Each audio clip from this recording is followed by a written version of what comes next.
Bonjour tout le monde. Comme, il vous a été dit, donc je suis réalisateur dans le dessin animé depuis 17 ans.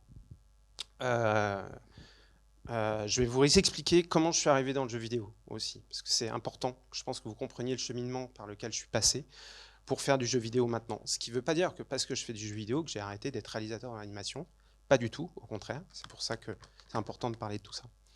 Donc en fait, donc quand j'ai commencé à 17 ans, j'étais. Excusez-moi, je vais devoir passer beaucoup ici. Je préfère être debout, mais malheureusement, je suis obligé de vous montrer. Ah bah mince, ça s'est pas mis à jour. Ah bon, bah écoutez, je vais le faire. Je vais juste me présenter comme ça, puis on verra bien. Donc en fait, j'ai commencé en réalisant des courts-métrages qui ont été sélectionnés et primés en festival, qui m'a amené ensuite à travailler en tant que directeur artistique sur des projets de long-métrage, comme Peur du Noir, que vous connaissez peut-être. Il y a la société de production qui est angoumoisine, qui s'appelle maintenant Studio 3.0, mais qui était Prima Linea avant, etc. J'ai travaillé aussi avec un réalisateur japonais qui s'appelle Rintaro, grand réalisateur d'animation japonaise, avec qui j'ai réalisé 45 minutes de son film qui s'appelait Yona, la légende de l'oiseau sans aile. Donc j'étais en charge de fabriquer intégralement le film en France, que ce soit sur la direction artistique et la création 3D. Et ensuite, j'ai travaillé sur différents projets en série, long métrage, en direction artistique, en storyboard. Voilà, en fait, j'ai une formation au départ je viens de l'école Émile Cole, donc j'ai une formation de dessin. Je suis dessinateur avant tout. Et la narration m'est venue au cours de ma formation, puisque c'est là où j'ai découvert l'animation et que je suis devenu complètement fou du dessin animé et aussi du fait de pouvoir raconter des histoires. C'est ça qui m'importait avant tout. Ensuite, je me suis associé à une société, vous connaissez de nom, je pense, qui s'appelle Dents de Loup. C'est eux qui ont fait La Cabane à Histoire, qui a beaucoup, pas mal tourné en salle. Il y a eu des programmes qui ont été faits, voilà. Qui ont aussi travaillé sur des projets comme Chien pourri. Peut-être aussi que ça vous parle, j'imagine. Donc j'ai été associé de cette société pendant 10 ans. Et en fait, il est arrivé un moment dans ma vie et dans la leur, donc dans la vie de mes associés, où bah, voilà, on s'entend moins. C'est le genre de choses qu'on entend régulièrement dans les sociétés de production. On est moins en phase créativement et c'est arrivé à un moment où je travaillais sur un gros projet pour la BBC. Ce projet est tombé à l'eau à cause du Brexit et donc je me suis retrouvé à ne plus avoir quoi que ce soit à faire. Et à cette occasion-là, un ami avec qui on emmenait nos filles à l'école me dit tiens, je suis en train de travailler sur un projet de jeu vidéo. Ça te dirait de faire les dessins? Et je me suis dit oh, putain, ça serait génial parce qu'il faut savoir que moi, quand j'étais étudiant à l'école Émile Cole, j'ai fait un stage dans une société de jeux vidéo à Lyon qui s'appelait à l'époque Doki Denki, qui ensuite est devenue Phoenix Interactive, etc. Et en fait, mon stage, je l'ai fait sur l'adaptation de Piglet's Big Adventure, donc les aventures de Porcinet sur PS1. Ma première expérience professionnelle était sur PS1 et j'étais texture artiste. Donc j'ai toujours adoré le jeu vidéo, j'en fais depuis très très longtemps. Et donc quand il m'a montré ça, je me suis dit bah génial, je vais tenter le coup. Euh, et puis, vu que j'avais du temps à perdre, que j'étais en fin de vie, on va dire, avec ma société, je me suis dit, tiens, je vais faire des petits tests. Je vais essayer plein de choses. Et j'ai fait ce petit test-là. Voilà. C'est un petit test qui mélange l'aquarelle et la 3D. Et une technique que j'utilise régulièrement sur l'ensemble de mes projets, que j'ai testé sous différents angles. Hein, je vais vous montrer. Voilà. Et ça, c'était vraiment un petit test entre copains. Voilà. Et ce petit test, pour le fun, je l'ai mis sur Twitter. Et en fait, ça s'est totalement embrasé. J'ai Sony qui m'a appelé, j'ai Xbox qui m'a appelé, j'ai plein de monde qui m'a appelé. Et vu que j'étais en transition, j'en ai parlé à mon copain. Je lui ai dit, bah oui, évidemment, réfléchissons à un jeu. Il y avait la Paris Games Week dans quelques semaines. Ils m'ont dit, vous venez à Paris Games Week. J'ai dit, oui, évidemment. À l'époque, je ne savais même pas ce que c'était que la Paris Games Week. Oui, je suis là. Vous avez un dossier, vous avez un business plan. Mais oui, on a tout. J'avais rien du tout. Et j'y suis allé. C'est là que j'ai commencé à rencontrer des gens.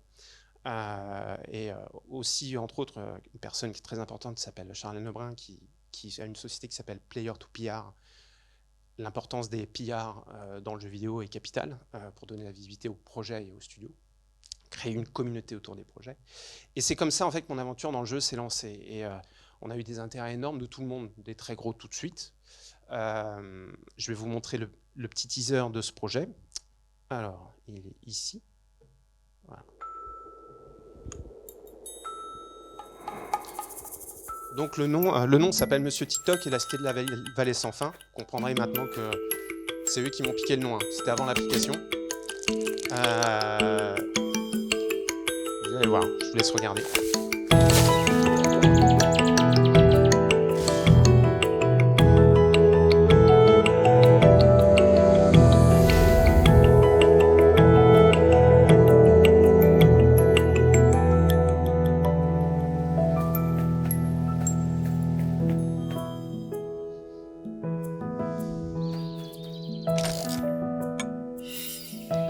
On peut baisser un peu le son ou pas? Non, c'est pas possible.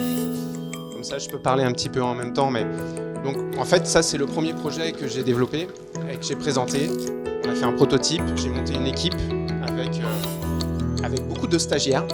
C'était le dernier projet que j'ai fait chez Dandelou en disant, à l'époque, je venais de réaliser une pub pour les yaourts Les Deux Vaches. Vous devez connaître les yaourts Les Deux Vaches. Bon, c'est fort, hein, quand même. Peut-être sur l'iPad, ouais, je sais pas. Ouais.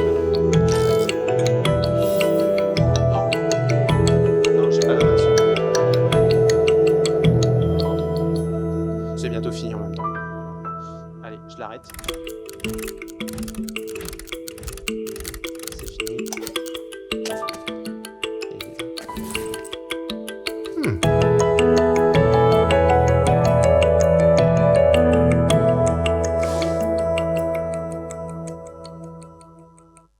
Voilà. Donc, et donc voilà, j'arrive avec ce teaser, j'arrive avec un prototype, on rencontre tout le monde nous dit c'est génial, on va le signer, génial, génial, on va très loin, on a les premiers exemplaires de contrat qui arrivent. Et je sais pas ce qui s'est passé, enfin, je sais ce qui s'est passé parce que ça se passe aussi comme ça en animation. D'un seul coup, on voit les budgets, on voit les équipes et on dit mais en fait, vous avez jamais fait de jeu avant. Ouais, j'ai jamais fait de jeu, mais attendez, vous demandez un budget hyper important, quoi, alors vous avez jamais fait de jeu. Non, je ne vous demande pas un budget important, je vous demande un budget qui est à la hauteur de ce que nécessite la production du projet. Je ne demande rien de plus. Et puis, j'ai plus de 10 ans. Enfin, voilà, j'ai une grosse expérience dans l'animation. J'étais primé, voilà. Et puis, je vous demande 1,5 million. J'ai géré des projets à 10-15 millions d'euros, donc je sais faire aussi. Je suis producteur aussi, voilà. J'ai fait du montage CNC, j'ai fait du montage région, bref. Et donc, voilà, c'est tombé à l'eau comme ça. En gros, on m'a dit, faites un projet qui soit aussi joli que celui-là, moins cher, faites vos preuves et revenez nous voir. Et donc l'autre projet, ce pour lequel on m'a demandé un peu d'intervenir aujourd'hui, ce projet s'appelle Dordogne. Je vais mettre tout de suite une petite image. Ok, merci. Alors, ah oui mince, j'adore ces PDF où il n'y a pas les mêmes images, même taille d'image. Bon, c'est pas grave, je vais mettre là. Tac, et je vais descendre. Donc, avant, évidemment, de créer ce projet, je suis parti à Bordeaux, on s'est installé avec femmes et enfants à Bordeaux, j'ai monté une société qui s'appelle Un Je ne sais quoi. Et donc, on a travaillé sur ce projet avec une équipe de copains et avec une envie très fortement ancrée sur le fait qu'il fallait que ça soit une aventure narrative. En tant que réalisateur, pour moi, c'était très important qu'on raconte quelque chose. J'ai eu quelques soucis avec des game designers avec qui j'ai travaillé parce que je faisais passer l'aventure avant le game design. Et j'en ai encore maintenant, mais on y arrive, on trouve des voies, on trouve des solutions, on crée notre propre modèle actuellement alors qu'on fabrique le jeu. Et donc, je me suis associé à l'époque avec Émeric Castin, qui est aussi un producteur de la Nouvelle-Aquitaine, donc avec Humanimation. Et donc, on est en production maintenant sur ce projet, qui va sortir sur toutes les plateformes. Alors, quand je dis toutes, c'est vraiment toutes, hein, je ne vais pas les citer, vous les connaissez. Et en fait, ce jeu est ce qu'on appelle transmédia, cross-média, enfin, on peut l'appeler de plein de manières différentes, parce qu'il contient donc un volet jeu, qui est celui-ci. Il contient un projet de court-métrage que monsieur ici connaît, parce qu'il l'a soutenu financièrement par la région, qui s'appelle Les Ricochets, qui est en fait le préquel du jeu, qui raconte... je vais vous pitcher le jeu et je vous raconterai après ce que c'est que le court-métrage. Mais en gros, le jeu raconte l'histoire de cette jeune fille qui s'appelle Mimi, qui revient dans sa région, pas natale, c'est la région de sa grand-mère. Elle a 33 ans, elle revient dans sa région parce que sa grand-mère vient de décéder. Et elle y retourne parce qu'en en fait, elle n'a pas vu sa grand-mère depuis 20 ans. Et elle retourne dans cette région pour essayer de comprendre pourquoi elle n'y est jamais retournée. Elle a une espèce de blackout qui s'est passé de cet été-là, ce dernier été qu'elle a passé avec sa grand-mère. Elle ne se rappelle plus ce qui s'est passé. Et donc, elle retourne dans cette région à 33 ans. Et en visitant cette maison qui est vide, qui n'est pas vide, mais qui a toutes les traces de la vie de sa grand-mère, petit à petit, en rentrant en contact avec des éléments, des choses, voilà, faire des sensations, toucher, regarder, écouter, et ben en fait, elle va se souvenir. Et en fait, on va jouer cette Mimi entre deux temporalités, excusez-moi, entre sa trentaine et quand elle avait 11 ans. Voilà. Et donc, dans ce jeu, vous avez la possibilité de créer vos propres souvenirs, de prendre des photos, d'enregistrer des sons. Il y a des mots qui on va dire, qui sont ancrés dans le décor, et ces mots, vous pouvez les capturer, créer vos propres poésies et remplir votre propre carnet de souvenirs. Et au fur et à mesure de ces chapitres que vous allez parcourir, parce qu'en fait, cette histoire est comme un livre, hein, c'est un chapitre, on se souvient petit à petit de toute l'histoire du personnage. Vous allez avoir un livre, un carnet qui va se remplir de pages qui sont nécessaires pour comprendre le passé, ce qui est arrivé à cette petite Mimi, et en plus des pages que vous pourrez librement créer pour créer votre propre carnet. Tout ça ancré donc dans cette histoire qui va donc mêler autant des mécaniques de jeu, donc de découverte, d'aventure, mais aussi une quête narrative, parce qu'on veut comprendre ce qui est arrivé à cette petite Mimi. On veut comprendre ce qui lui est arrivé, quel est le rapport qu'elle a eu avec sa grand-mère, quel rapport elle a eu avec les gens qu'il y avait dans la région. Et pour alimenter ça, on a réfléchi à une manière de travailler sur les éléments qu'il n'y avait pas forcément dans le jeu. D'où l'idée du projet Transmédia et Crossmédia. Donc, d'où l'idée d'avoir un court-métrage qui raconte l'arrivée de la grand-mère de cette petite fille alors qu'elle était elle-même enfant. Donc, on va raconter comment la grand-mère est arrivée dans la région. Le jeu raconte comment la petite fille a grandi et va rester peut-être dans cette région. Et on a une expérience VR qui, par la suite, arrivera dans un dernier temps, qui, lui, va raconter comment le fils de Mimi découvre la région. Voilà, si vous voyez, on essaye de raconter une histoire à travers différentes temporalités. Et ce jeu, en fait, on parlait tout à l'heure de l'ancrage par rapport à notre culture française. Il faut savoir que la Dordogne, c'est la troisième région la plus connue de France, hein, après Paris, la Côte d'Azur. Après, c'est la Dordogne, hein, qui est le plus connue à l'étranger.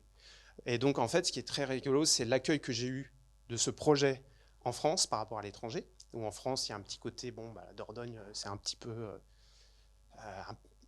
c'est les vacances, quoi. C'est un peu kitschou.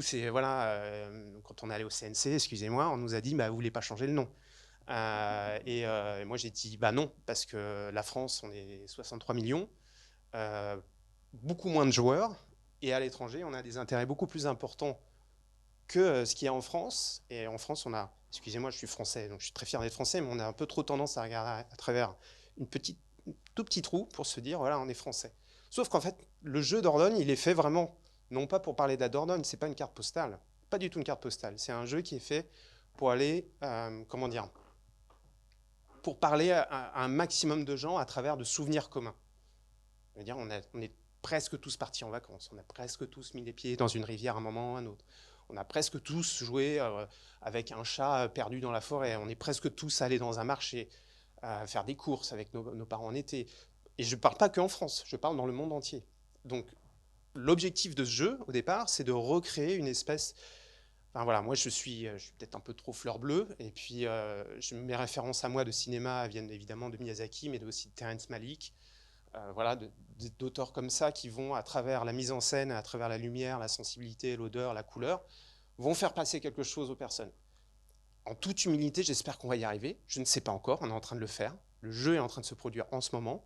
C'est pas facile, parce que en tant que réalisateur, j'ai l'habitude, à travers ce que j'ai pu faire, d'imposer mon contenu. Je l'impose. Là, je l'impose, mais la personne en fait ce qu'elle veut. Donc c'est une autre manière pour moi d'aller raconter une histoire, et c'est très très intéressant. Alors je vais vous montrer du coup quand même quelques petites choses autour du projet. Donc je vais vous montrer le trailer.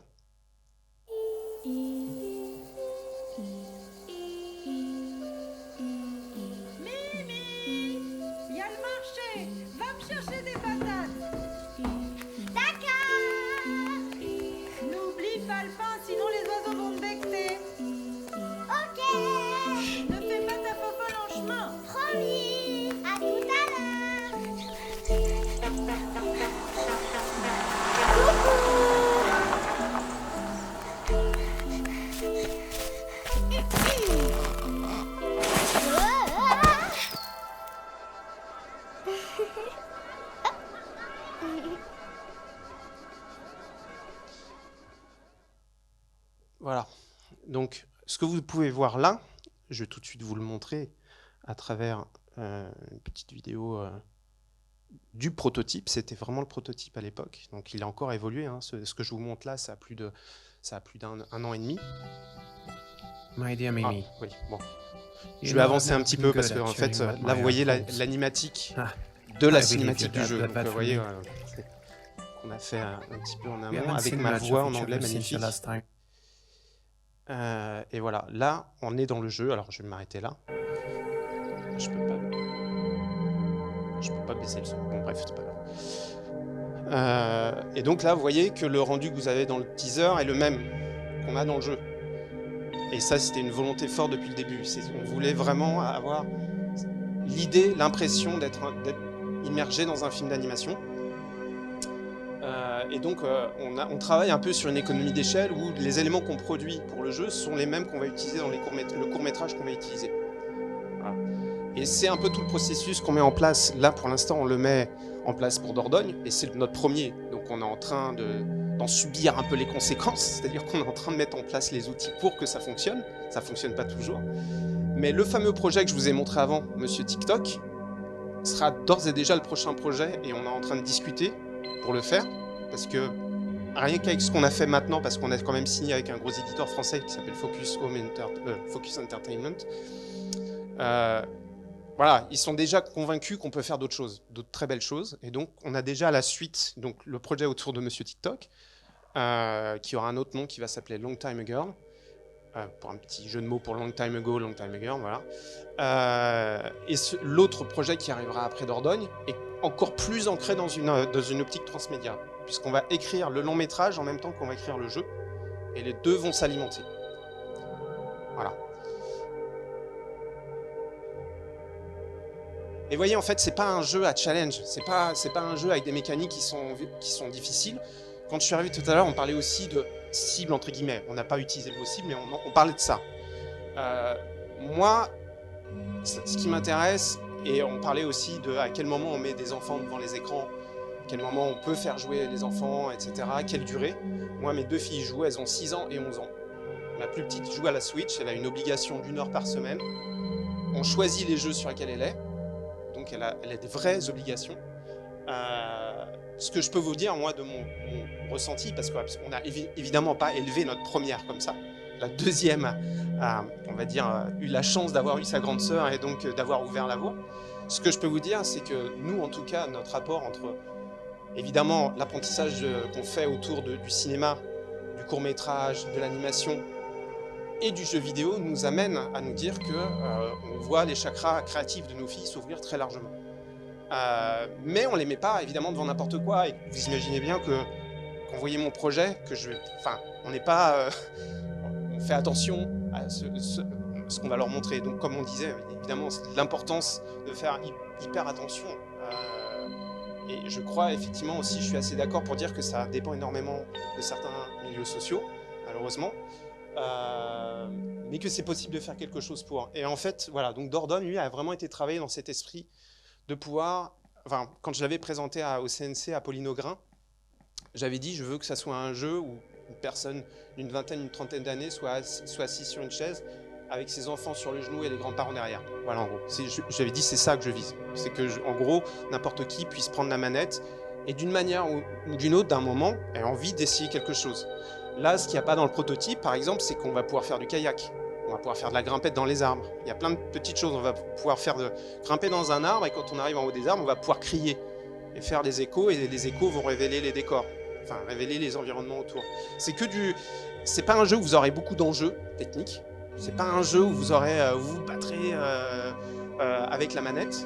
Mais par contre, c'est un jeu qui vous donnera envie de connaître, d'en connaître plus sur l'histoire. L'apport du narratif est hyper important. Voilà. Et c'est en ça que j'espère que mes compétences de réalisateur et puis ce que j'aime dans l'écriture permettra aux joueurs de rentrer dans quelque chose d'assez sensitif et narratif. Après, ce que je découvre moi en tant que réalisateur dans le jeu vidéo, c'est que il y a plusieurs aspects. Financièrement, il y a quelque chose qui est très intéressant, c'est qu'on est dans une forme, je vais utiliser le mot instantanéité, mais je le prends avec des pincettes, hein, parce que c'est pas instantané de financer un jeu, loin de là. Mais par rapport à la production animée, classique, de film, c'est beaucoup plus rapide. Ça va beaucoup plus vite. Alors évidemment, ça dépend de la qualité du projet, ça dépend de votre qualité de pitch, ça dépend évidemment de beaucoup de choses. Mais on peut financer beaucoup plus rapidement, avec des montants qui sont intéressants et très très vite être en production. C'est une vraie grosse différence. Et moi, j'ai pensé au modèle économique de ma société autour de ça. C'est-à-dire que quand je vous disais que j'ai pas perdu de vue l'animation, c'est que mon objectif, c'est de financer aussi des développements de longs métrages, de courts métrages, à travers le jeu. C'est aussi d'essayer de trouver un moyen de financer autrement que de passer par les institutions type région, CNC, médias, Luxembourg, coproduction, etc. etc. C'est possible. Après, encore une fois, j'ai aucune certitude que ça marchera. Si Dordogne se plante, Dordogne se plante. On a d'autres projets après, on continuera. Et puis si on n'y arrive pas, on aura essayé. Mais en tout cas, c'est notre idée, notre volonté autour de ce projet. Voilà. Et donc, je vais arrêter le prototype, et puis je vais vous montrer un petit peu comment c'est fait. Pour le jeu, hop, je vais vous montrer une petite aquarelle. Alors, tous les décors que vous voyez dans le jeu sont faits à la main, sur papier. Par moi, tout seul. Et je pense qu'à la fin du jeu, là je suis à la moitié à peu près, mais en gros, il va y avoir à peu près entre 200 et 250 décors peints à la main, intégralement pour le jeu. Je peux vous dire que, voilà, il faut de la constance, il faut aussi de la consistance, parce que même si j'adore ça, que je fais de l'aquarelle depuis que j'ai mes 14 ans, c'est de l'énergie. Je suis capable de faire quasiment 2 décors par jour, ce qui est quand même déjà beaucoup. Mais ce que je dis pas dans tout ça, c'est que chez Hume Animation, on travaille un peu comme dans une production animée, c'est-à-dire que je suis un peu au sommet de la pyramide et que donc je check tout. Je check les game design, je check l'animation, je check... voilà, donc au-delà de faire ces 2 aquarelles par jour, je check le reste, je fais tout. Et typiquement, l'animation de Dordogne, alors que moi je viens de l'animation keyframe, c'est-à-dire l'animation faite à la main, hein, que ce soit en 3D ou en 2D, l'animation sur le jeu est faite en capture de mouvement. Et elle est faite ici à Angoulême chez Solid Animation. Et moi je suis le premier surpris de la qualité de ce qu'on peut avoir sur le projet. Et je vais même vous dire heureusement qu'on l'a, parce que sinon on aurait des kilomètres d'animation à faire à la main. Et donc pour moi ce projet il est assez génial parce qu'il regroupe déjà de nouvelles compétences pour moi et pour mon équipe, parce qu'on vient tous de l'animation, donc on grandit encore avec d'autres médias, d'autres compétences qui sont pas tellement différentes de ce qu'on fait en animation, mais c'est pas la même intensité. Ça fonctionne comme par sprint, voilà, alors que dans l'animation, une fois qu'on a posé la pré-production, ça déroule. Dans le jeu, on itère, on revient en avant, enfin on revient en arrière, on repart très loin, on casse un mur, on change la fenêtre de place, donc il faut refaire le mur, etc. etc. Donc, moi, ça me captive, parce que ce qui me captive aussi dans ce procédé-là, c'est que ce que j'apprends dans le jeu vidéo, je le rebascule dans l'animation. On parlait tout à l'heure des technologies de Unreal qui sont utilisées dans des séries comme Le Mandalorian, et dans d'autres projets. Quand je vous dis que nous, le prochain projet, on est en train de parler avec le publisher qui nous suit, on leur dit, nous, on veut avoir plus d'argent en développement pour avoir une pré-production commune au long métrage et au jeu. Que ça soit massif, peut-être plus long, mais par contre, tout est prêt pour les deux.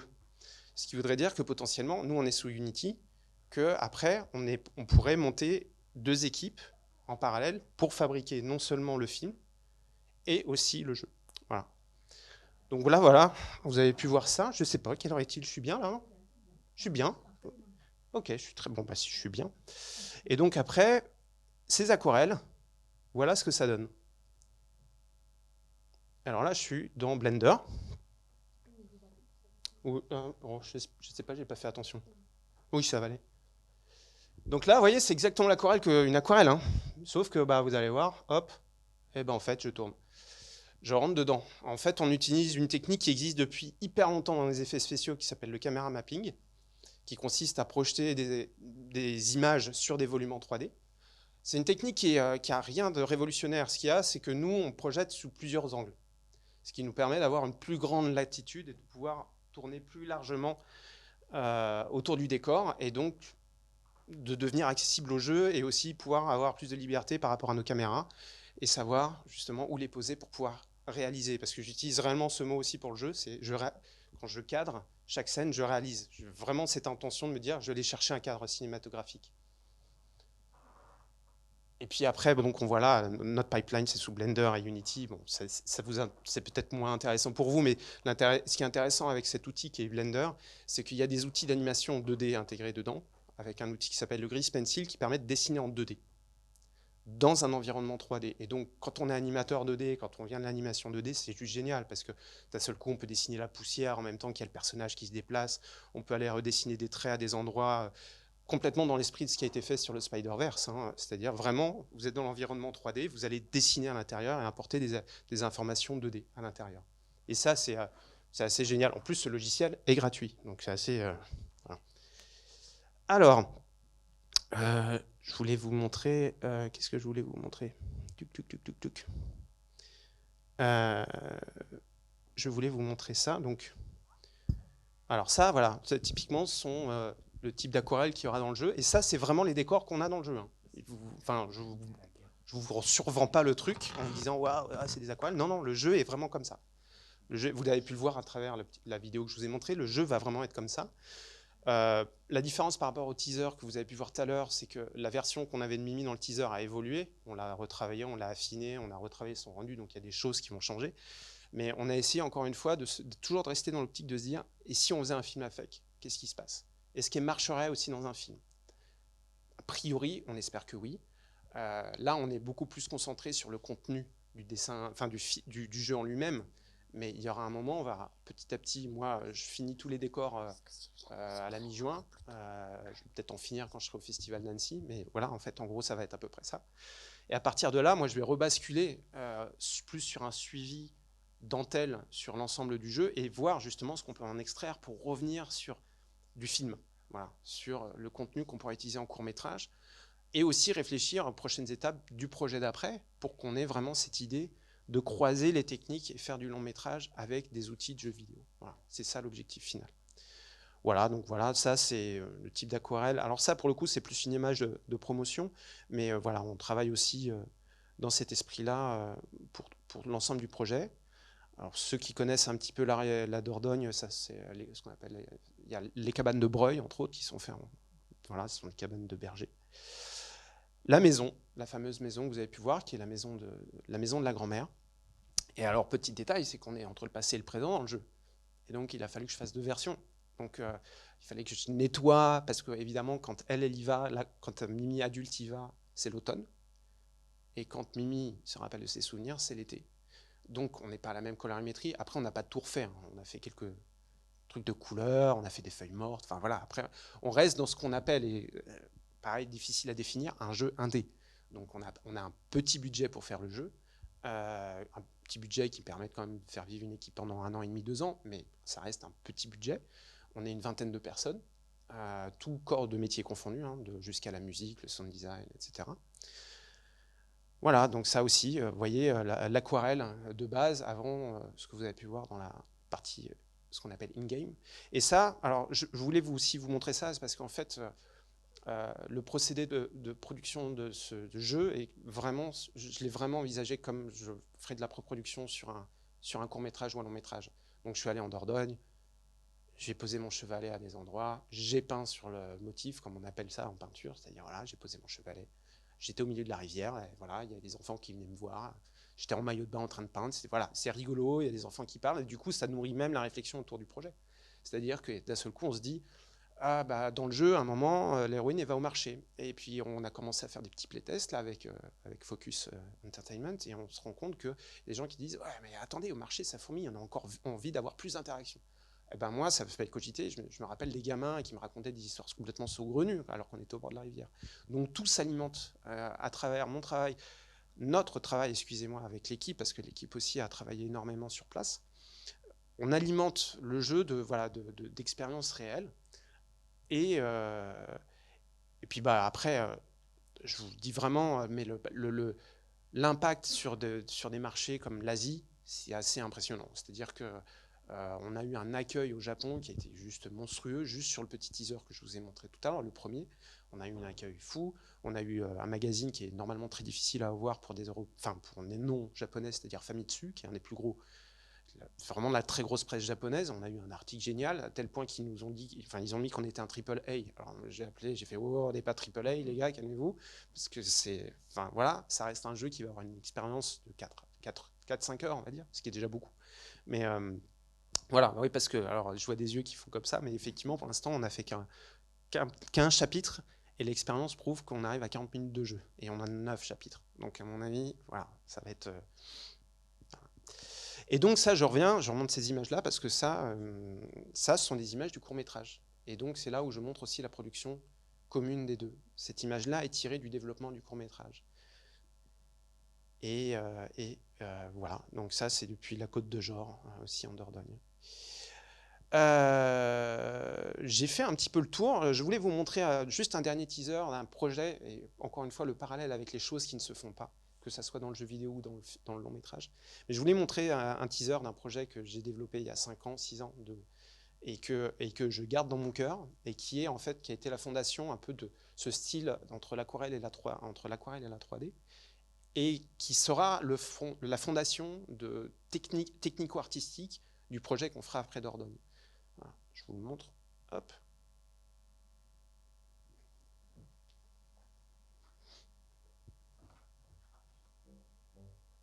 Ah oui, si, c'est bon.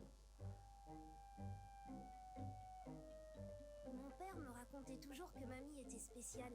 Et comment, avec ses amis, il faisait le tour du monde. C'est pas facile. On va le remettre avec du son. Parce que là... Je le remets au début, ouais.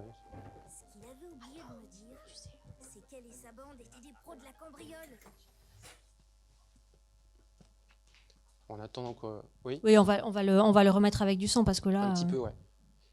Je voulais vous le montrer parce qu'en fait, on a encore une fois utilisé le même procédé qu'on a utilisé sur Dordogne, et c'est le même procédé qu'on utilisera après sur Monsieur TikTok.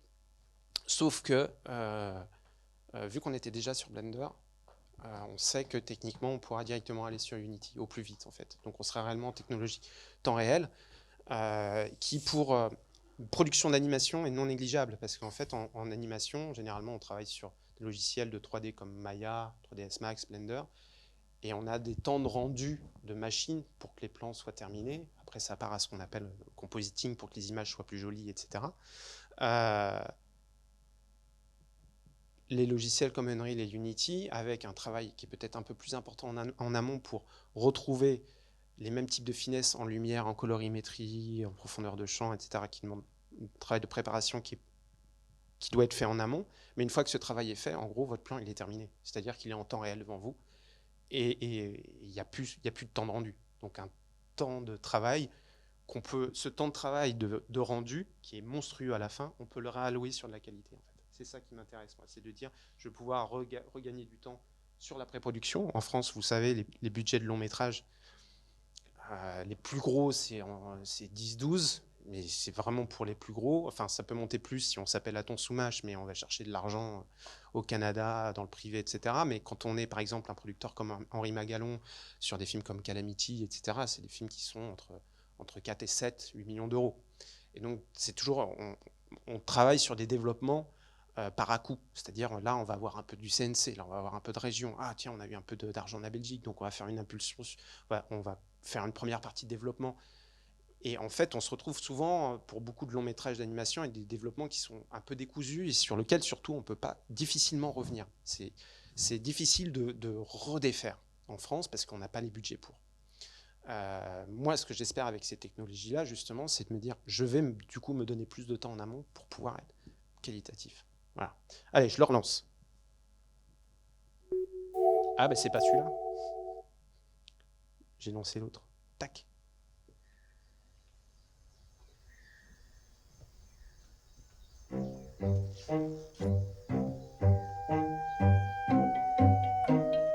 Mon père me racontait toujours que mamie était spéciale.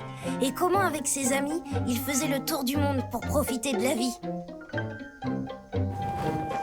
Ce qu'il avait oublié de me dire, c'est qu'elle et sa bande étaient des pros de la cambriole. Cet été, elle avait encore une fois tout minutieusement préparé. Un casse 5 étoiles pour une montagne de lingots. Elle avait tout prévu.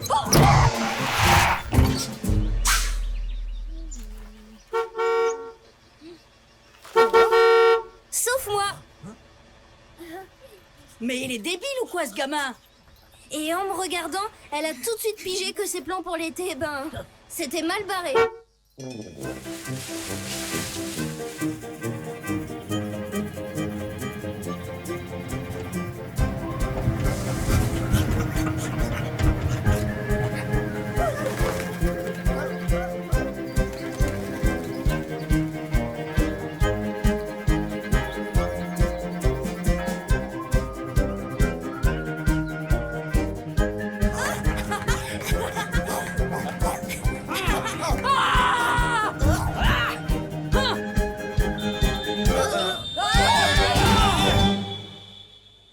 Voilà. Tac. Et j'ai fait le tour de ce dont je voulais vous parler et vous montrer. Donc, si vous avez des questions, allez-y. J'y répondrai avec plaisir. Ouais. Et 53, bravo. Je suis bon. C'est pas mal, hein? C'est pas mal.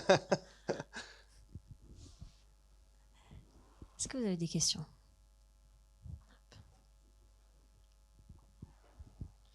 Oui, ma question c'était assez simple, c'était comment vous, en venant de l'animation, vous parlez d'Unity, enfin des nouveaux outils, même si vous étiez habitué à, enfin j'imagine plein de logiciels différents. Est-ce que la transition a été dure ou ça a été, enfin, est-ce qu'il y a eu plein de notions qui ont été difficiles ou très simples à aborder ou... Alors, la transition est toujours active, hein. Elle n'est pas finie. Unity, en fait, moi, je ne sais absolument pas coder. Donc, voilà, ce que je fais, c'est que je sais faire de l'intégration, je sais amener mes modèles 3D dedans, je sais mettre des animateurs, je sais faire des choses qui sont plus de l'ordre du graphisme. Mais par contre, si mon équipe de dev disparaît le lendemain, c'est fini, je suis à poil. Après, moi, j'ai commencé ma carrière dans les effets spéciaux, dans une société qui s'appelait Dev2Shoot, qui avait fait des effets spéciaux pour des films comme La Môme, par exemple. Et donc, moi, j'ai une formation qui est plutôt liée à la 2D. Et à travers mes stages dans le jeu vidéo, etc., à chaque fois, je suis monté en compétences, j'ai appris des logiciels en 3D. Une fois qu'on connaît un logiciel en 3D, il y a quand même même si les softs sont un peu différents, on retrouve une méthodologie qui est assez récurrente. Et quand j'ai ouvert Unity pour la première fois, évidemment, j'arrivais à me retrouver dans l'espace 3D, mais après, le reste, je ne pouvais rien faire. Donc, je me suis formé avec l'équipe de développement. En fait, l'équipe de développement m'a montré des choses. Cela dit, pour être très honnête avec vous, depuis qu'on a commencé la production de Dordogne, j'ai pas mis mon nez une seule fois dedans depuis le proto. C'est vraiment l'équipe de dev qui travaille dessus. Je l'ai ouvert une fois récemment parce qu'on devait régler des caméras, parce que c'est là où je remets moi la main dedans en tant que réalisateur. C'est-à-dire que je veux dire, attends, je veux que ça soit cadré comme ça au début. Quand on suit le personnage, je veux que ça fasse comme ça. Donc on retrouve vraiment des intentions de réalisation. Et ça m'intéresse. Et c'est pas... Je peux faire plein de documents à mes développeurs et à mes graphistes. Il y a toujours un moment, quoi qu'il arrive, même moi, quand je lance une build, c'est le nom du prototype, enfin le nom du... Voilà. Quand je lance une build, je me mets plein de notes sur ce que j'imagine être une forme de perfection, que je n'atteindrai jamais, évidemment. Mais après, avec l'expérience, je sais ce que je vais enlever en termes de qualité sans que le jeu ne perde. Et donc, Unity, c'est intéressant, ça reste toujours un mystère pour moi. Il y a des outils de caméra qui sont censés simplifier la vie, mais que je trouve pénible à mourir. Mais je ne lâcherai pas l'affaire. Après, c'est toujours plus difficile de se former quand on a... vu que je suis réalisateur, j'ai beaucoup d'autres choses à voir. Je dois surtout, moi, m'assurer que la qualité est constante, quels que soient les éléments qui me sont apportés. Et donc, ce n'est pas forcément que dans le moteur. Donc, il faut que j'aille regarder partout et que je m'assure qu'on ait cette constance partout. Et puis après, vu qu'on veut aller vers le long métrage aussi à travers le moteur de jeu, je prends beaucoup de notes et j'en parle avec mon directeur technique. Et je lui dis, tiens, Par exemple, on a des systèmes de bouche, pour l'instant, qui est calé, qui copie un peu ce qu'on fait en animation 2D, où on dessine des shapes de bouche différentes, et puis ça change d'image en image, sauf qu'on en voit vite les limitations, et on va carrément développer des choses qui seront directement dans le moteur, qui nous serviront autant pour les jeux que pour les films après. Voilà. Mais c'est captivant. Monter en compétence, je trouve qu'il n'y a pas plus captivant. Justement, changer d'un média à l'autre, j'ai fait de la BD avant, c'était captivant aussi parce que je découvrais encore autre chose. Enfin, voilà, moi j'adore ça.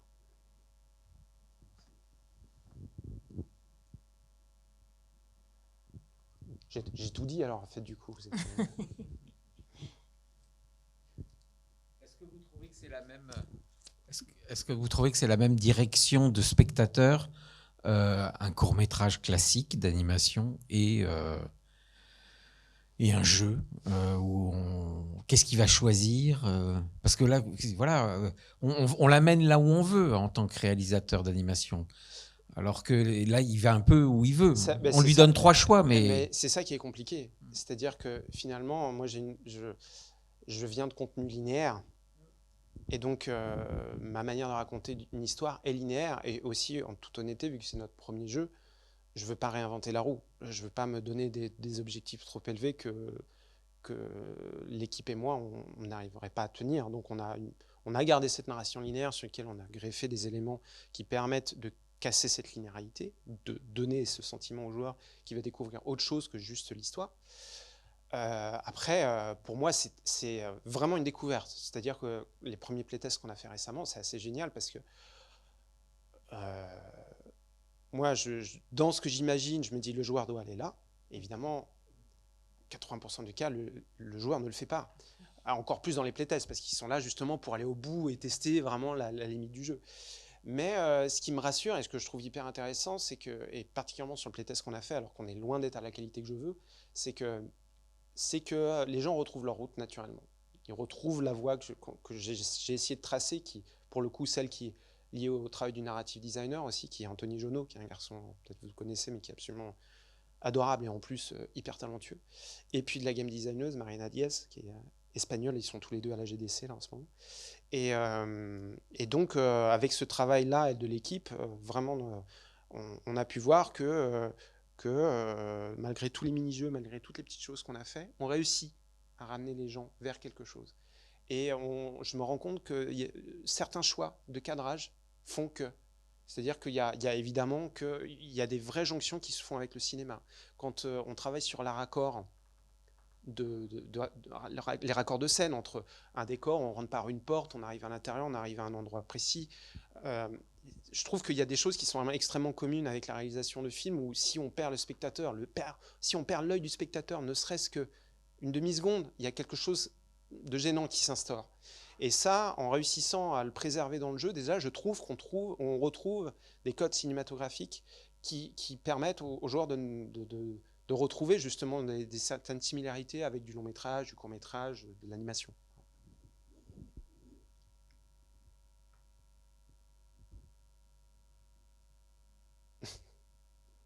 Vous voulez que je vous raconte d'autres choses? Je sais pas.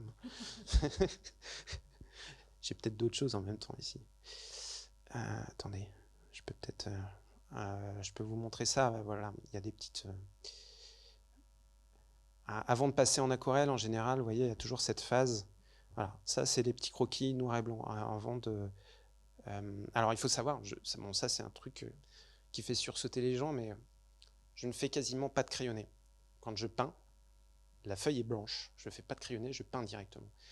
Alors, comment vous faites? En fait, bon, déjà, il y a 30 ans d'aquarelle derrière, mais surtout, en fait, ce qui se passe, c'est que je fais ça avant. Je passe beaucoup de temps à me faire des petits croquis. Je construis, en gros, l'image finale dans ma tête. Et entre le moment où, par exemple, j'ai ce décor-là, qui correspond un peu, si vous connaissez un peu la Roque Gajac, en Dordogne, c'est une maison un peu suspendue à flanc de falaise. Entre le moment où je fais ce croquis-là et le moment où je vais le peindre, il va peut-être se passer plusieurs semaines ou même plusieurs mois. Mais pendant ce temps-là, ça va digérer dans ma tête. Il y a des couleurs qui vont s'imbriquer, des formes qui vont se confirmer, des lumières, des couleurs, des orientations d'ombre. Et en fait, le travail de pré-production, le travail préparatoire, en fait, je me le fais dans la tête. Ce qui fait que quand j'arrive devant la feuille, je n'ai qu'à rouvrir un petit croquis, de le mettre en face de moi pour commencer à peindre. Alors, c'est génial, mais c'est un gros inconvénient, évidemment. C'est que pour Dordogne, ça marche parce qu'on est une petite équipe et que ça reste encore un petit jeu. Et même en étant un petit jeu, c'est déjà, comme je vous disais, 250 décors à peindre, c'est dur. Voilà, c'est dur. Sur une échelle, enfin sur une économie d'échelle plus importante et sur un projet évidemment plus important en termes de budget, et puis simplement une ampleur artistique plus importante, je ne pourrais pas le faire. Et donc il y a d'autres problématiques qui sont les mêmes que dans la production d'animation, c'est d'aller trouver des personnes pour faire ça, ce qui n'est pas facile parce qu'on est quand même à l'ère du tout numérique, et retrouver des gens qui font du pinceau, il y en a, mais qui sont capables de s'adapter à un style, c'est une autre problématique. Donc nous, on réfléchit même à faire des workshops et des formations dédiées à ça, pour des personnes qui aiment prendre le pinceau et qui auraient envie de se rapprocher de ce style-là. La finalité, c'est d'aller travailler sur nos projets. Donc forcément, un peu comme le fait le studio Ghibli. Le studio Ghibli, n'importe quelle personne qui veut rentrer au studio Ghibli, qu'il ait beaucoup d'expérience ou pas, va passer 2 ou 3 mois de formation pour trouver le trait Ghibli, comprendre quels outils ils utilisent, etc. Nous, on est dans cette optique-là. Donc, au-delà du travail de production et de création de contenu linéaire et non linéaire, il y a cette idée aussi d'aller se créer nos propres outils, de trouver les personnes qui peuvent rentrer dans un écosystème. Et en ce moment, en France, c'est la bataille, c'est la guerre, simplement, entre les studios d'animation, les studios de jeux vidéo, Fortiche, c'est des copains, je veux dire, mais ils prennent tout le monde. Illumination, ils prennent tout le monde. Des studios d'envergure plus modeste, mais qui sont déjà énormes, comme Blue Spirit ici à Angoulême, ils prennent tout le monde. Superprod, ils prennent tout le monde. Et des studios comme les nôtres, ou peut-être parmi vous ici, des studios plus petits, d'une vingtaine de personnes, c'est la guerre, c'est la bataille pour nous. Comment on fait venir ces gens? Comment on leur donne envie de venir travailler sur les projets? Parce qu'en fait, il suffit plus de dire juste, vous allez travailler sur un beau projet. Parce que des beaux projets, il y en a partout, en fait. Donc, quelle est la valeur ajoutée? Nous, notre valeur ajoutée, c'est de se dire... c'est qu'on veut fonctionner sur un modèle où, en gros, on donne confiance quasiment qu'à des juniors. Et en gros, en fonction de leur envie, on essaye de cibler des personnes qui sont aussi créatives, qui ont envie de créer des projets. Quand j'entends projet, mais de manière générale, ça peut être du papier, ça peut être du livre, ça peut être du film, ça peut être du jeu, ce que vous voulez, mais qui aient cette envie-là en eux, qui fait qu'on va pouvoir déjà les orienter sur réaliser des cinématiques, créer du décor, etc. Et quand il y a du temps qui se réinstaure, ils peuvent retravailler sur leur propre projet. Parce que l'idée, c'est pas de faire que les miens à l'arrivée, c'est aussi que la société développe plein de jolis projets, quoi. Donc, vous voyez, il y a des enjeux qui ne sont pas liés qu'à la qualité propre des projets et aussi, évidemment, des problèmes de sous, quoi. Voilà, il faut des sous, quoi, pour créer, c'est tout. Qui paye le mieux? C'est-à-dire l'animation ou le jeu vidéo? Par rapport à ce que disait moi, enfin, de ce que je vois, là, maintenant, le jeu, largement. Mais on ne le voit pas que d'un point de vue privé. Enfin, d'ailleurs, c'est stupide ce que je viens de dire, parce que le privé, on ne le voit pas dans l'animation. Il y a quasiment peu de personnes, il n'y a pas d'entité privée qui va mettre de l'argent sur un projet, ou difficilement, où il faut aller aux États-Unis, ou faut trouver des fonds qui vont spéculer sur votre projet. Dans le jeu, vous allez très très vite, on est plus dans une approche technologique, alors que c'est quasiment la même que dans l'animation. Dans le jeu, on va dire qu'en fait, on crée des IP. On utilise le mot IP, alors que dans l'animation, on va dire on a créé une propriété intellectuelle. Dans le jeu, on dit on a créé une IP. Et d'un seul coup, le mot IP va donner plus de valeur à votre société. Et donc, votre société va commencer à monter, la cote de votre société va commencer à monter, et vous allez avoir des investisseurs qui peuvent rentrer très très vite dans vos boîtes. Et en ce moment, c'est juste la folie. Enfin, on voit toutes les sociétés qui rachètent, les très gros qui rachètent tous les studios, mais parce qu'il y a un besoin de contenu fou, et que ces sociétés veulent continuer à avoir la main grosso modo, sur ce qui va sortir. Voilà. Et du coup, c'est intéressant. Enfin, moi, j'ai passé l'époque dans Delou, on était toujours à la limite de faire un succès avec une série ou avec un projet. On se disait non, on ne fait pas rentrer d'investisseurs, on va y arriver, on va rentrer de l'argent là d'un seul coup. Ça n'est jamais arrivé. Ça n'est jamais arrivé. Donc, avec mon associé, on a pris le parti de dire on développe nos projets, on développe plein de propriétés intellectuelles, on fait monter la valeur de notre société et effectivement, on fait rentrer des gens dans notre société. On fait rentrer de l'argent. Ça nous donne de la visibilité pour en faire d'autres, etc. Et notre société continue à prendre de la valeur. Et grâce à ces levées de fonds privées, et ben là, je peux commencer à développer des projets de long métrage, de séries. Ce que je peux pas faire, ce que je ne pouvais pas faire quand j'étais... Et il y a les sociétés d'animation qui marchent en France, on va prendre Xylam, mais Xylam, ils sont cotés. Ils ont mis un certain temps, mais maintenant ils sont cotés. J'ai perdu mon corps, ils l'ont financé quasiment sur fonds propres. Donc c'est des exemples vraiment différents. Blue Spirit, par contre, ils font partie d'un gros groupe aussi, mais par contre, eux, ils sont un modèle où ils font beaucoup de prestats, justement pour dégager, mais malgré tout, et je travaille encore avec eux, donc je peux le dire, ils rentrent encore dans les systèmes classiques il faut aller voir le distributeur. Tant qu'on n'a pas une chaîne, c'est difficile. Ah ouais, mais la chaîne va dire, mais vous avez un distributeur, et vous avez une chaîne, donc c'est le serpent qui se mord la queue. Et moi, honnêtement, j'étais saoulé par ça. C'est ça qui a fait que je me suis dit, j'ai vu une opportunité en allant dans le jeu, j'ai trouvé hyper intéressante, parce que je me suis dit, j'ai fait mon lot de commission CNC, je continue à en faire, parce que c'est une chance dans ce pays d'avoir ça, et il faut le reconnaître. Je continuerai d'aller voir les régions, parce que ça a du sens par rapport à une économie publique aussi, je continuerai à le faire.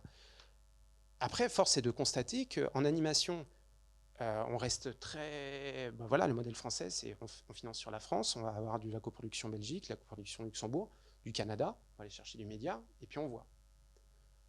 Dans le jeu, on peut aller voir des publishers du monde entier, quoi. Parler à n'importe qui du monde entier. Moi, j'ai parlé à tout le monde, enfin, j'ai vraiment... à des Américains, des Nordiques, des Japonais, des Chinois, tout le monde. Et ils sont 10 000 fois plus accessibles que les interlocuteurs qu'on a en France pour faire du long métrage ou de la série. Et pourtant, je connais le monde. Hein, je connais le monde. Enfin, je veux dire, je connais les interlocuteurs en chaîne, je les connais. Enfin, ils sont accessibles. Mais on sait qu'il y en a tellement peu, finalement, en France, qu'on est assez limité dans le financement. C'est-à-dire que si France 3 Cinéma vous dit non, si Canal+ Cinéma vous dit non, vous avez un projet à 10 millions en animation, bah, vous ne le faites pas, votre projet. Enfin, je résume, mais c'est ça. Alors que dans le jeu, en film d'animation, vous ne pouvez pas réduire vraiment la voilure. Si vous descendez le budget, vous savez que votre film va être différent. Alors que dans le jeu, vous pouvez vous dire, bon, peut-être que je peux revoir la longueur de l'expérience. Je peux retirer quelques features, quelques mécaniques, et revoir mon projet en fonction de ça. Et du coup, peut-être me coller plus à un budget plus indépendant, si on peut dire ça. Voilà. Et puis après, il y a même des phénomènes inverses, c'est-à-dire qu'on a réduit la voilure, et puis il y a quelqu'un qui a un coup de cœur, et qui dit oh, non, il faudrait qu'on mette 2 fois plus. Et nous, c'est ce qui nous est arrivé sur Dordogne. En gros, sur Dordogne, on avait un budget inférieur à 1 million, et l'éditeur a dit mais attendez, vous avez vu ce que vous faites en anime? On met un peu plus, et vous nous faites des cinématiques de fou avec. Ah bon, qu'est-ce qu'on allait dire? On dit oui, quoi. Enfin, je veux dire, on crée ces projets pour ça, pour faire des belles choses, quoi. Donc, pour moi, enfin, l'avenir le dira, mais évidemment que là, pour l'instant, mes projets, je les pense plus d'abord jeux vidéo, et je vois comment je peux regreffer de l'animation dessus, et j'espère du long métrage, parce que j'ai travaillé sur des longs métrages, j'ai été coréal, j'ai été des trucs, et j'ai jamais encore fait réellement, sauf mon film pour France Télévisions sur Odin, mais ça reste un film de télévision. Moi, j'ai envie de faire du cinéma aussi. Donc voilà. Alors, je sais qu'il y a des gens de la région, je sais qu'il y a des gens du CNC, excusez-moi, je me lâche, mais voilà. Le CNC est parti, la région est là. On se connaît un peu, donc ça va. Mais voilà. Mais en tout cas, c'est des modèles très différents. C'est confrontation privée. Tu parlais des coproductions. Et il y a les coproductions qui arrivent enfin dans le jeu, avec l'Allemagne particulièrement, où il y a les Landers qui ont quand même 250 millions à dépenser sur 5 ans. 250 millions d'euros, quoi. Donc ça veut dire 50 millions par an. Nous, les fonds de CNC en jeux vidéo, ils sont quand même pas à cette hauteur-là, quand même. Donc, oui. Ah oui, mais le crédit d'impôt, moi je te parle de ça hors crédit d'impôt. Voilà, tu vois. Ouais. Et donc il y a Spielfabrik, vous connaissez peut-être, qui est une entité qui veut faciliter les coproductions entre la France et l'Allemagne, qui travaille sur ce sujet-là. Et c'est intéressant, parce que justement, ça ouvre la voie sur des projets jeux vidéo, transmédia, narratifs, et d'autres projets plus classiques, si on peut dire, du jeu vidéo. sais pas si j'ai tellement répondu un peu au sujet de votre journée. Bon, Je sais c'était pas. une présentation de projet en cours, donc Voilà. moi, il me semble que quand même tu y as bien répondu. Oui. C'est vraiment une question purement technique. Maintenant que tu travailles sous Unity, et donc j'imagine sans doute à 60 FPS, après le long métrage, quand tu vas exporter, tu vas rester sur le 24-12 traditionnel ou comment tu gères aussi la fluidité par rapport à ça? Normalement enfin, les BAT, tout ce qu'on livre après en salle, etc., on est obligé de repasser en. On est obligé de. Enfin, on peut pas rester en 60, quoi. On peut pas rester en 60 IPS. Après, je me suis pas penché encore réellement sur la question, tu vois. Mais, enfin, moi, je sais pas. En l'occurrence, je sais pas quelles sont les limites techniques des salles sur ça. Est-ce qu'ils peuvent prendre du 60 IPS ou pas? Ils peuvent? Eh ben alors, on fera du 60 IPS, puis voilà. On verra. On verra. Hein? Oui, c'est du 24, c'est bien ça. Oui, oui, on est d'accord. D'accord. Bah, donc, ça sera du 24. Et puis, si entre-temps, il y a du 60, on fera du 60. Voilà. Après, on peut. Enfin, ça sort tout seul. Je veux dire. Donc.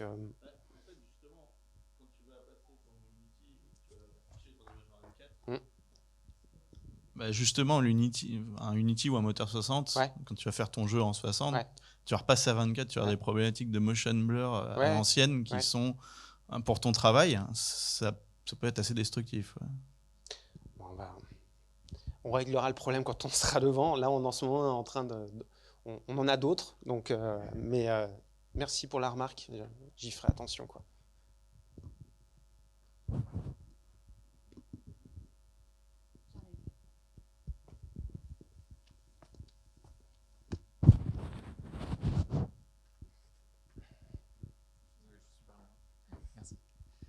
Salut Cédric, moi c'est Jean. Bonjour Jean. Tu as beaucoup parlé du fait que tu construisais par petits morceaux et puis quand ça se rajoute, tu rajoutes et puis tu fais au gré de ce qui te vient dans la trésorerie. Bon, ça me parle beaucoup puisque c'était notre cas. Nous, on a rencontré pas mal de problèmes artistiques du fait que tu prévois un jeu ou tu prévois un truc et puis au bout d'un moment, il y a des trucs qui sont difficilement bougeables, quoi. C'est-à-dire que tu avais prévu de la narration, tu es obligé de la rescoper pour un truc qui est plus petit ou plus gros. Et notamment, là, tu parlais d'une rallonge qui arrivait plus tard. Ça change quoi dans ton rapport à la narration ou au projet quand on te rallonge le projet alors que tu l'avais prévu petit tu t'en sors comment? Après, sur ça, heureusement, quand ils nous ont dit on met un peu plus, on n'avait pas avancé, donc tant mieux. Après, alors, donc on itère beaucoup dans un jeu, on ajoute beaucoup de choses, parfois on enlève, etc. Et ça, c'est un fait, et je trouve ça absolument génial. Mais par contre, je trouve que c'est très bien de travailler sous la contrainte, enfin, avec une contrainte. C'est-à-dire que s'il y a des éléments qui ont été produits, je suis absolument contre de les foutre à la poubelle, quels qu'ils soient. Donc d'une manière ou d'une autre, je m'arrange toujours en accord avec l'équipe, on en parle ensemble, on retravaille, on réfléchit pour recaler et que ça refonctionne. Ça, c'est hyper important. Après, il y a d'autres choses. Par exemple, dans le jeu, il y a des expériences où on va faire du kayak qui vont nécessiter des changements de caméra, pas mal de choses. Et ça, par exemple, typiquement, la différence de ce qui peut se passer dans la maison, je vais fermer ça, où les cadres sont fixés, etc. On ne sait pas encore trop ce qui va se passer et comment le joueur va réagir. Et donc là, par contre, on fait un travail qui est vraiment différent. Là, je pousse vraiment l'équipe à pousser le prototype à un maximum, avant que l'équipe créative n'intervienne. Bon, en l'occurrence, sur la peinture, c'est moi. Donc on a des petits... dans le jeu, on va avoir des petites parties où on fait du climb, où on saute, on va glisser un peu à la journée. Enfin, il y a des petites choses comme ça. Et ces choses-là, j'aurais pu peindre tout de suite un décor. Et on l'a fait d'ailleurs sur 2-3 expériences et on avait fait un super décor et en fait on se rendait compte que l'expérience était pas fun et fonctionnait pas. Et on a découpé dedans parce que moi je voulais pas foutre en l'air une journée de travail. Mais en tout cas, je trouve que, enfin moi personnellement, je suis vraiment pour. Je sais pas si ça répond à ta question en fait, hein, mais moi je suis vraiment pour de se dire on a ce truc là. On fait avec quoi qu'il arrive, on trouve un moyen. Et puis surtout ce qui est intéressant, mais ça je l'ai appris avec le temps, c'est que c'est intéressant d'accepter que ce que tu as en face de toi n'est pas ce que tu voulais. Enfin, moi, je sais que j'apprécie ça beaucoup. Je l'apprécie beaucoup aussi en peinture, parce que quand on pose le pinceau, le papier peut réagir différemment selon que tu aies mis plus ou moins d'eau, etc. Donc, l'aquarelle, c'est déjà la gestion de l'imprévu et l'acceptation de l'imprévu. Qu'est-ce que tu fais de cet imprévu-là? Et moi, j'aime ça. C'est-à-dire, je me dis, bah, c'est moins bien. Mais est-ce que c'est pas bien? Non, c'est moins bien que ce que j'avais imaginé. Mais est-ce que ça veut dire que c'est pas bien? Non, c'est différent. Et ça, je trouve que c'est un travail... j'ai mis longtemps à rentrer dans cette acceptation de mon travail, de me dire ah non, je jette la feuille, je la jette. Tous les décors que vous avez là, il n'y en a pas un seul que j'ai recommencé. Il y en a où je ne suis pas content de ce que c'est, mais avec le recul, je me dis ça fonctionne quand même. Si j'ai le temps après de revenir dessus, je le ferai. Et je fonctionne comme ça maintenant à peu près, j'avais dit 5 ans, non, même depuis 10 ans, parce que la BD que j'ai fait, aussi, aux éditions Lombard, pareil, c'était 2 tomes de 70 pages. J'ai pas recommencé une seule planche. En effet, j'ai tout tracé comme ça. Et mon objectif, j'ai un objectif qui est très simple, c'est de finir les choses d'abord. Je veux finir les choses avec comme je dis, un minimum de sympathie pour mon travail. Je dis souvent ça. Tu vois. Je dis, je veux être content à minima de mon travail. Pas m'éclater. Il y a des fois, je serais waouh, génial. Mais voilà. Mais que je sois content à un niveau minimal. Et si, quand je suis arrivé à la fin avec ce content minimal, s'il y a du temps, je vais remonter des potards à différents endroits que j'aurais spoté spécifiquement. Si j'ai pas le temps, voilà, ça vit sans moi, et puis voilà, c'est un peu comme ça que je fonctionne.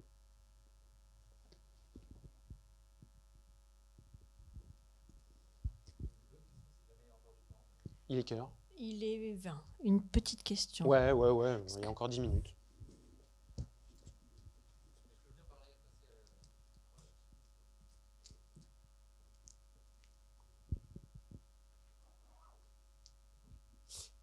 Et du coup, c'est toi qui as la patte artistique, c'est toi qui amène tout ce côté aquarelle et autres. Et vous avez plein de projets, et le projet il est énorme. Et je me demandais, vu que c'est toi qui as la responsabilité de la DA, mais aussi apparemment de l'exécution, est-ce que tu fais comment quand le projet devient plus gros et qu'il faudrait que ce soit pas toi, ou que si tu as le Covid, ou si tu n'es pas là? Est-ce que tu commences à former des gens à ta technique? C'est ce dont je parlais tout à l'heure. C'est effectivement... pardon. Fini, vas-y, continue. Exactement, vas-y, prends la suite. En fait, alors, il y a plusieurs sujets. Déjà, il y a effectivement, je ne peux pas faire tout seul. Donc, tout à l'heure, j'expliquais qu'on allait mettre en place des formations via ma société, parce que ma société a un label de formateur, de formation. Donc, on va créer une formation justement pour faire venir des gens et les former plus à l'aquarelle. Ça ne veut pas dire que ça sera mon style au début, ça prendra du temps. Ça veut dire que du coup, il y aura certainement, dans une première phase, il y aura des images clés qui seront dans le jeu, qui seront toujours peintes par moi. Des images, j'ai pas envie de dire mineures, parce que ça veut dire que le travail est moins bien, mais moins importantes, qui seraient faites par d'autres, un peu comme le font les mangaka au Japon. Avec leur équipe, il y a les dessinateurs principaux, puis il y a les dessinateurs d'arrière-plan, il y a ceux qui s'occupent des trames, etc. C'est un peu ça l'idée. Et puis, il y a aussi une idée d'automatisation. C'est-à-dire que là, récemment, j'ai découvert un petit logiciel qui passe des images en aquarelle et que je trouve ultra performant, mais vraiment très très bien, parce que j'ai testé plein de plugins dans tous les sens. Je ne vais pas dire lequel c'est maintenant, parce qu'après, vous allez tous aller dessus. Mais je le trouve vraiment très très bien comme base. C'est-à-dire... justement, comme je disais, j'aime bien qu'on aille au bout de quelque chose et après voir comment monter la qualité. Et donc, mon idée, ça serait d'essayer de voir avec cet outil-là, si on travaille tous sous Photoshop, tout en numérique, et donc n'importe quelle personne dans l'équipe qui est formée un peu à mon style, qui comprend comment je compose les images, quel type de couleurs j'utilise, va travailler sous Photoshop, faire une espèce de ce qu'on appelle de blocking, des couleurs, quoi, de composition, etc. On le passe dans cet outil-là, on voit ce que ça donne. Et quel temps ça prendrait, à partir de cette automatisation-là, d'aller affiner, parce qu'on sera obligé de passer par cette étape-là, pour arriver à quelque chose qui ressemblerait vraiment totalement à une aquarelle qu'on aurait pu faire à la main. Ça, c'est l'objectif. Hier, j'étais avec mon associé Émilie, dont on s'est fait une journée brainstorming. On est parti sur le bassin d'Arcachon. On a pris la journée, on a mis tout sur la table. On a réfléchi à tous les aspects techniques, justement. Et ce sujet-là est venu sur la table. Et on a commencé à réfléchir à comment on pouvait faire. Et donc, il y a des outils techniques auxquels on va réfléchir, mais il y a la nécessité de former des gens. Et ça, c'est indispensable. Parce qu'on a évidemment un projet derrière, mais on n'en a pas qu'un avec cette patte sur laquelle je travaille. Il y a... je peux le dire, mais après, c'est pas fait, mais j'aimerais travailler sur une adaptation de Lovecraft. Alors, quand on voit Dordogne, on se dit, mais qu'est-ce qu'il va aller faire dans Lovecraft, le garçon? Au contraire, je trouve ça génial. Qu'est-ce qu'un style aquarellé pourrait donner dans du Lovecraft? Moi, ça me captive. Ça me captive. Et du coup, quelle personne on met en face? Quels outils on met en face? Quelle narration on met en face? Voilà. Et évidemment que ça fait forcément, ça fait un peu égocentré, là. Mais ça ne l'est pas, hein, je vous assure. On est une équipe, j'espère, harmonieuse, quoi. Qu'est-ce que je voulais dire? Mais voilà, l'idée, c'est que petit à petit, je me détache de ça, justement, que je sois moins trop... en gros, que je travaille plus sur une première impulsion et qu'après, l'équipe reprenne cette impulsion en étant formée. Voilà.